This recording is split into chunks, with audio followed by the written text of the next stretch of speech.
Emdad grew up in a town outside Dhaka. His father had a poorly paid government job with which he hoped to educate all his 8 children. He always told us, no matter what, I'll work harder, but you should all go to school and college and university. When he was just 9 years old, he knew his father would never be able to achieve his dream of educating all his children. So he made a promise to himself that he would finish his own education as soon as possible and get a job so he could help his father. This didn't go down well, as his father had hoped his eldest son would be a doctor or an engineer. My father was absolutely unhappy and he was angry, but then when he saw that I was working in a very nice company and the salary was very good and I could send money enough, and all my brothers and sisters had no difficulty whatsoever to pursue their higher studies. So he was a very happy man in the end. With his sights set on making money, Emdad spotted an even better paid job with what would become Bangladesh's first garment factory. He got a job as a supervisor on the factory floor and was sewing shirts and mending machines. Within 5 years, he decided to start his own company with 4 friends. From the outset, Emdad never saw himself as a traditional boss. We just wanted to create an environment of where we all can work exactly like a family, and who you call the boss actually is the head of the family. And when you are the head of the family, for example, I'm a father, but I'm not supposed to be really a boss. The father is a different thing. You care for the other members of the family, and you care for their good time and bad time. You share their joy and sorrow both. So that's exactly what we wanted to more or less have in our business concerns. Our workers are like our own kids. And because there were only 126 workers, he knew them all by name. It was a small factory, and I used to roam around and go to each and every worker and ask them, how are you today? How is the family, etc., even when they were sick. In the evening, usually I took 1 or 2 supervisors with me and a bottle of Horlicks or something, and went to the places where they lived. And it was difficult because they didn't have a decent accommodation. They would be in a shanty place, dirty, and then maybe very unhygienic. They would lie down on a few planks on bricks, not a proper bed at all. But these people didn't have a better life in their homes, in the villages. So it didn't make much of a difference for them in this sense, but they thought like, now at least they have some job, and every month, at the end of the month, they have some sort of a minimum fixed earning. So they thought that was okay for them. And we couldn't do any better for them those days. You couldn't afford to pay them more? No, because we were not sure at all like whether we could continue this. We never thought like we are going to make it in the end. We always thought every month the apprehension was there, like, are we going to survive next month? Are we going to be able to put enough money together so that we can pay the wages and salary of the workers and employee? That was the main concern every month.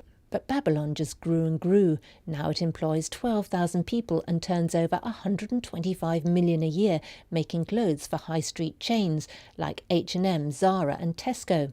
And Emdad now sits in an air-conditioned office and can no longer claim he knows every worker by name. But as we go into the hot factory floor where 500 workers are bent over sewing machines, he's keen to point out the few he does know. Most of them, they know me. For example, this girl, she says like, in the past I used to see you very frequently, but nowadays not so frequently as it used to be in the past. Can I ask you, have you sat at a machine for 10 hours to make a garment? Do you know what it's like to do that? I know, because I spent my so many years of my early life in this profession, in the hot environment and noisy environment of the sewing floors, and I used to work so close with the workers. Then Emdad spots a man who's been there nearly as long as he has. This is the 19th year for him.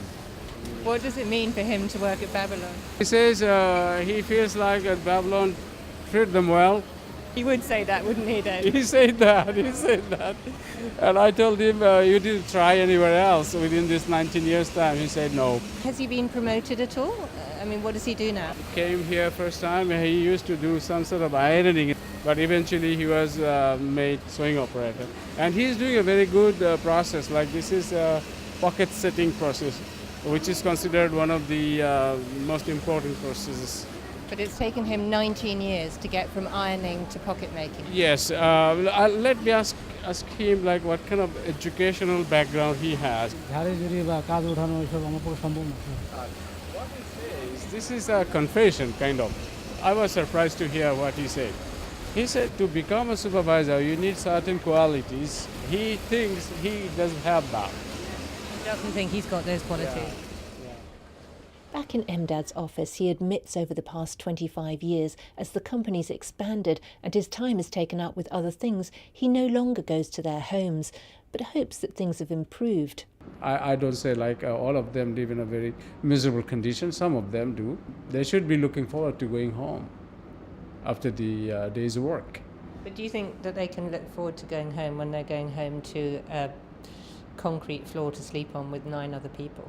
That's a bad experience. I think that's just what you call that, once off or something. So I don't think this is going to happen again. But this isn't a one-off. 26-year-old Hafiz, who works in quality control, sleeps with 7 other garment workers in a single room. His co-worker Maria sleeps in a corridor. I ask Emdad whether he'd be up for one of those visits he used to make to his workers' homes. He agrees. It's not easy for me to visit some of the girls' houses. So it's a rare privilege it would be, like if I really could make it today. First, we're off to Hafiz's new lodgings. He's married but can't afford to bring his wife to Dhaka, so he saves his money and sends it home to the village. He shares a single room with several others in the back streets of Ghazipur. So Emdad, how long is it since you came along some streets like this? Honestly speaking, not very frequently I have this kind of opportunity. It's not that I don't want to come again, don't take me wrong. It's only because I don't have a strong reason. When we arrive, Emdad is clearly shocked. How many people live here, Hafiz? 7 people live here. The room is tiny with 2 double beds squashed together in which 7 people sleep. There's no room to stand. There are no mattresses, and the wood where your head is supposed to go is all broken. It's dirty, and there's a single light bulb and a tiny fan giving no relief from the 42-degree heat. No, I'm not happy about this at all. This makes me very sorry about them, especially Hafiz. He works for Babylon, and being a Babylonian, I feel like it's not good. I feel kind of ashamed. You prefer that he had somewhere better? Absolutely. I don't know what we can do for him, but we can try for him. But then there could be many hundreds of other Hafizes.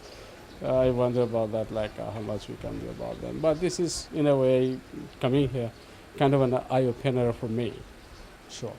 I heard about these things, but now I see in my own eyes. I think this is going to inspire me and us. Like I'm going to talk to my other partners about that as well. Outside, Hafiz is looking uncomfortable. Did you feel embarrassed to be talking in front of your boss there? I'm a bit embarrassed with the condition with my boss and standing here and seeing me in this condition. It is not good for me. I'm quite embarrassed. But Emdad says the embarrassment is all his. But I think I should be embarrassing him living in this condition. He's a very nice guy, no doubt about it. And I feel proud of having one of these gentlemen working for us. I believe he or his kind deserves more and better life than this. Next, we're off to Maria's home. She lives in a ground floor flat in a tower block just 5 minutes from Babylon. Because 9 other people live in the flat, Maria and her husband sleep in the corridor. Added to this, Maria's got problems in her marriage because her husband's family are asking her to pay a dowry 12 times her annual salary. I can't believe it. Like she lives in this condition and then still she has to pay money to the groom's family. That's a heinous sort of thing to hear. I don't know what your husband does. What does he do? Baker. He does nothing. He lives on you. I mean, like she's working, she's earning money for the family, for her in-laws perhaps, but she's not supposed to pay anything else beyond that. চেষ্টা করব করার জন্য So she says she will try for improvements and to afford a better life. You said that Maria is one of your favourite workers. How does it make you feel to see where she lives? I feel very bad, very sorry about her. Very, very sorry. And this is something I didn't know. Do you think that probably in your workforce of 12,000 people, they all have a story? Yes. We need many more visits of yours. So when you go home tonight, do you think, how will you feel when you get home? Actually, I have a lot to talk to my wife about. This is going to disturb me a lot, no doubt about it. I can't be sure that I would totally have a sleepless night or not, but at least there would be time or hours I would be really, really thinking about this. And I take another note for myself from this visit today that from now on I should be inquiring more about these kind of things. I'll be asking my managers, go and see in your own eyes and report back, so that we can think about doing something, improving the living conditions of the workers that we have. A few weeks after doing this interview, I was curious to know whether our visit to the workers' homes had prompted MDAD to take some action, so I gave him a call. Hello, is that MDAD? Hi there, yes, Simba. Thank you so much for making the time to talk to me.